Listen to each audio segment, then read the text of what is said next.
Hello, hello, hello. What ho! Welcome back to another exciting adventure of Radio Free Anarchy. Travel Mateus, your host here with you. I forgot to continue responding to my friend Adam's comments on my previous video called Knowledge is Power. And I'm just going to pick up from where I remember being closest to last time. And this is Adam's question to me. What is your reasoning to say that mind or collective mind is not the same thing as God? Do you consider the mind which you are or which you have to be equal to all that is regarding knowledge, experience, ability, capacity, etc.? Are there varying degrees, or do you feel that you have and are all that is? If so, how do you account for limitation of your experience as the man ego known as travel? That's a massive amount of information to try to respond to, but in brief, the concept of God is different than the concept of the mind, in my opinion, because, it's like, do you believe in God? And the atheist says, which one? Like, what are you talking about? Do I believe in a human figure, kind of a old man in the sky with a beard, and what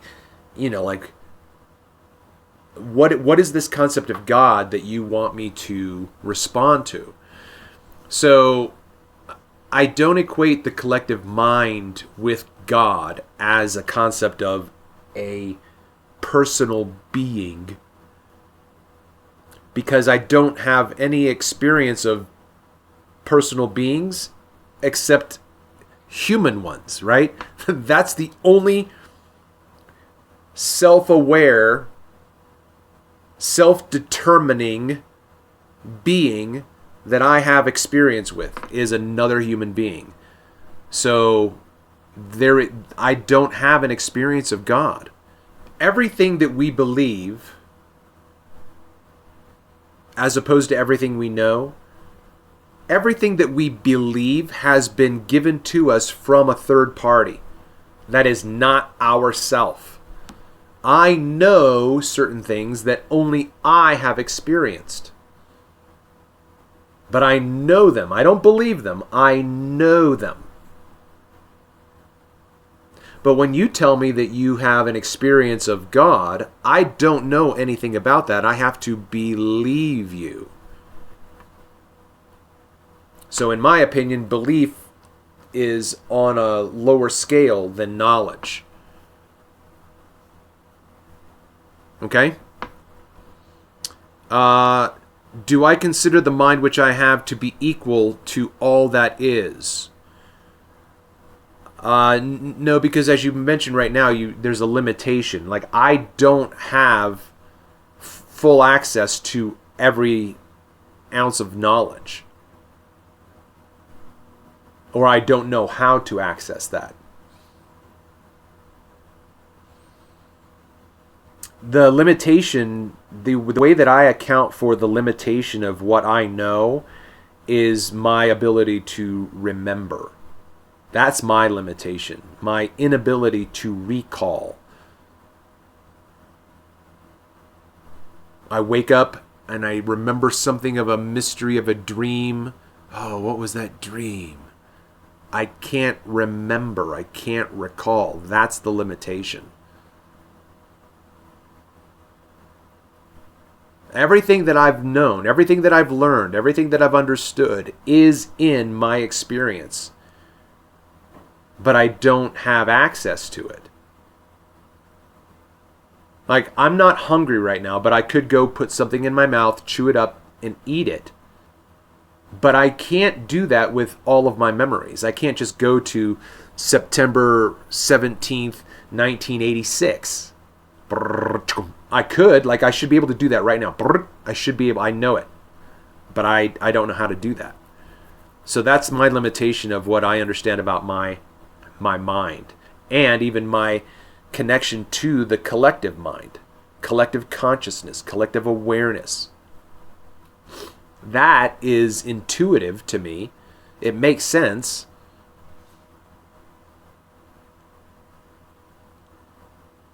but my experience in accessing that platform is just purely conceptual. All right. So Adam goes on and he says, it's also important to note how we define what real means. Does the word real mean strictly what is physically proven or experientially? Is our reality created and defined by our mind? Is reality flexible depending on perception? That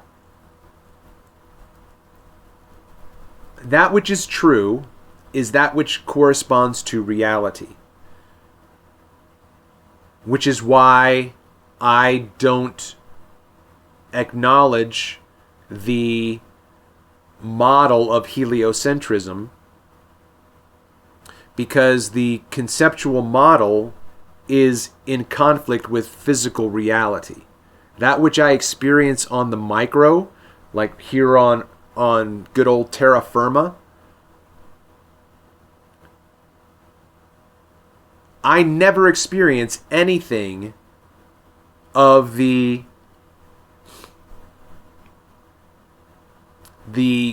macrocosm, the greater scale of the universe, right? I never see water. Like if you were out on the ocean and you just saw water for miles and miles and miles, you are never going to see that water convex. You're never going to see it do that. That's what I'm talking about. Truth is that which conforms to reality. Reality is that which presents itself as something that can be experienced directly. And sometimes those direct experiences are metaphysical because they're conceptual. Dreams, for instance. Thoughts, for instance. Those have no tangible existence. Like in a dream, you might be being chased by a tiger. And you wake up and you're like, oh my God. Like I've had dreams where there's been an animal, putting me in danger, and I wake up and I'm like, oh dear God, I'm so glad that wasn't real. And then if I think back and I'm like, oh man, that was still an interesting dream, even though I was scared out of my mind, and I recall the monster, that thing doesn't then materialize in front of me.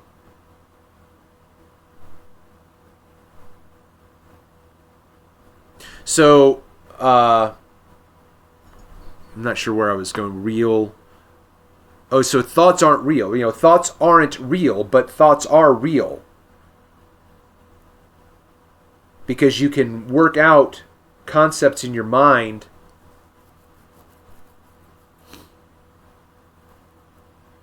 it's like the sports training where you just visualize yourself making free throw shots, or visualize pitching, or visualize whatever action you want to do. The neuroscientist will tell you your brain doesn't know the difference between imagining that you're making those shots and the actual physical action of making those shots. The only trick is that I think is interesting is that when people imagine themselves making free throw shots, they never miss. But what is real? We live in an existence that incorporates all five senses that are physical, and then the one metaphysical sense, which is our awareness. And real is that which makes sense with all of those senses. And the way that something makes sense is that I think that this is a fair enough description of the scientific method, that these things can be tested, manipulated, reproduced, verified, falsified, right? You can't verify or falsify an idea until you make it physical and try it out.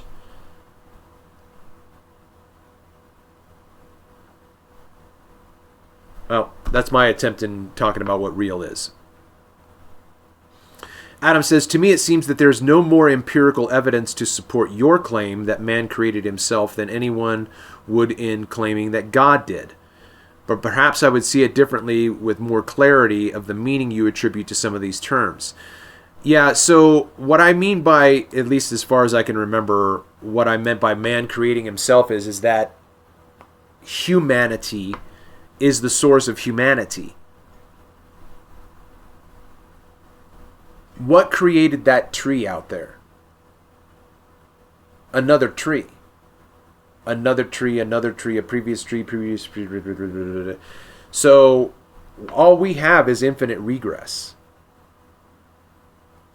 That's basically what I meant. I didn't mean that I created myself per se. I don't have enough knowledge in that area to be able to say anything meaningful.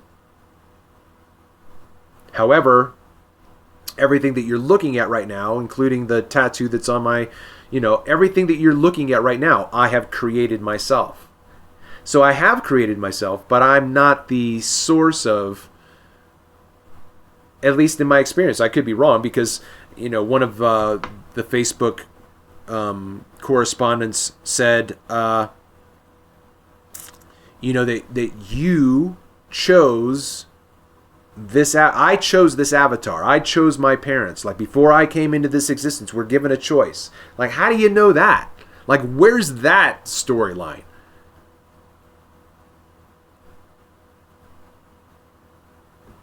Like, there are certain aspects of the metaphysical expression that I just don't think are justified, regardless of whether or not they make sense.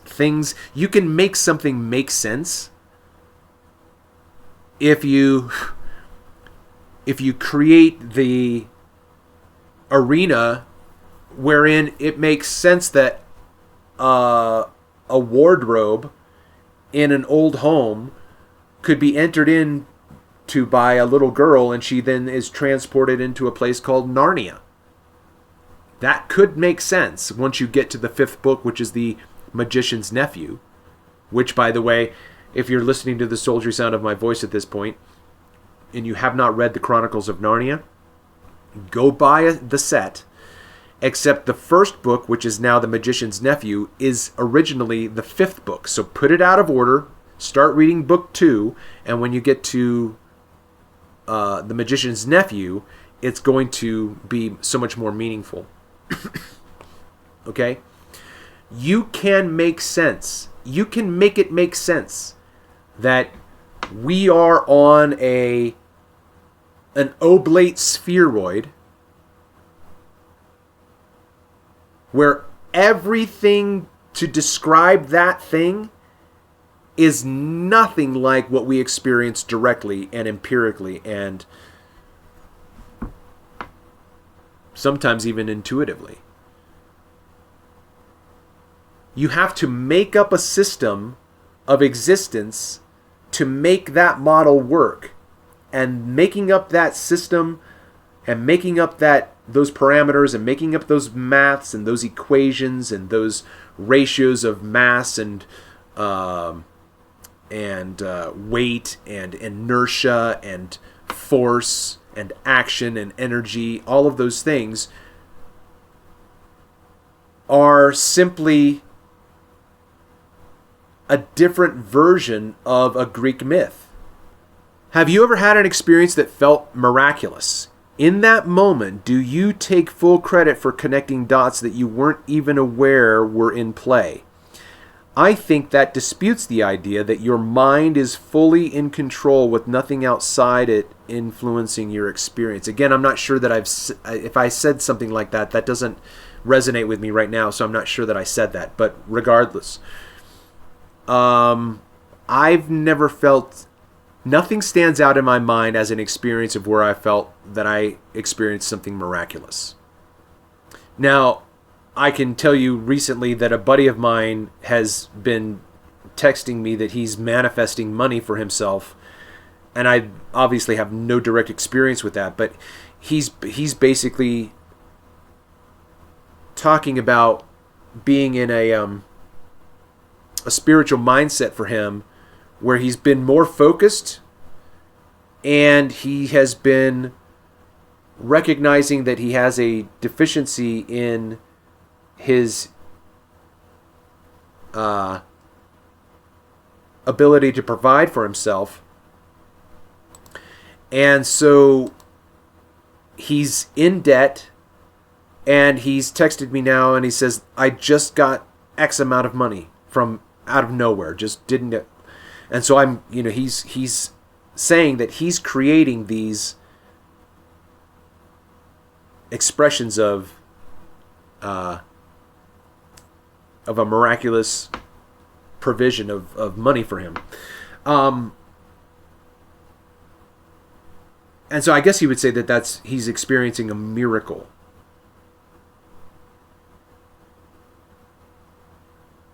But I don't...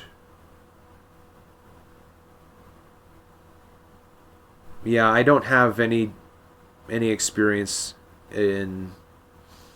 or an awareness. Like maybe I've manifested something for myself that happened and I didn't recognize it when it came by. It's almost like the I don't know, whatever.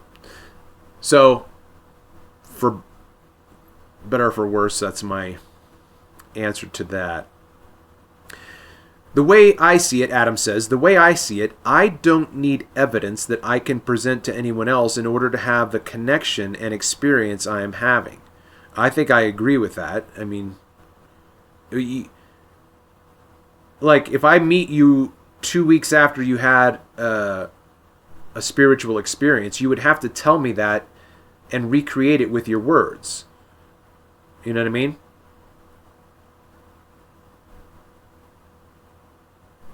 Okay? I experience limits to my physical state, but that makes sense to me as I exist in a world of separation, duality, polarity. I, Adam, don't have full and uninhibited access to the creation of my experience, and that is by design. But people, nature, things, etc., all must follow a pattern, a paternal framework. That is my personal evidence for God. The continuous inhale and exhale of creation, the recurring cycling of seasons, and the way everything responds by the necessity, the opportunities for renewal and growth when I have driven myself to failure time and time again. These are not examples that come from personally limited and egoic creation. So I'm distracted by either a spider. I think it's a spider. Yeah.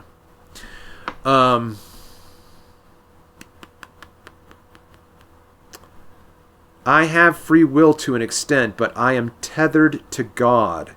And in this physical state, I don't have the ability to do anything outside that pattern. I'm free to move within it. All things manifest with that unavoidable signature of the perfect pattern of God. Sorry for the book. I have a hard time being concise. As the joke goes, if you had had more time, you would have written a shorter entry. But yeah, I'm not put out by the length of this, because it's all worth describing and reacting to. I still don't see a need to attribute this idea of God to existence. I'm perfectly happy with describing what I understand as expressions of energy, so that everything is connected and everything is an expression of itself in fractals. And the only thing that we have to truly be aware of in this moment, like if you were alone by yourself right now, like I'm alone right now by myself, all I have is the subtle chill that's in the room and the buzz and the hum of the space heater that I have going, the subtle sensation that I have of my right hand being gently, loosely closed into a fist, and I can feel my fingers touching the palm. Like, all I have is awareness of self.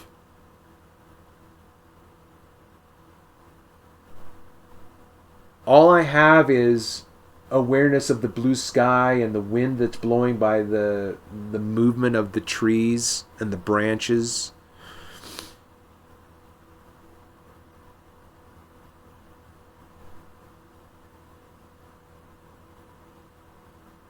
And for the past 52 years, I've existed. But 52 years before that, and 52 years before that, and 52 years before that, it was just people in nature, people in nature, people in nature, people in nature, people in nature, people in nature, people in nature. You know, it's like, why talk about God when no one can produce him? No one. No one can pull the curtain back on and go, boop, there he is. We can attribute reality to a creator, but that is only an imaginative move, because you have nothing, there's no footprint, there's no, but you can talk about, because you can point to the same thing that I see and I say, I don't see God there, I don't see a creator there, I just see a pattern.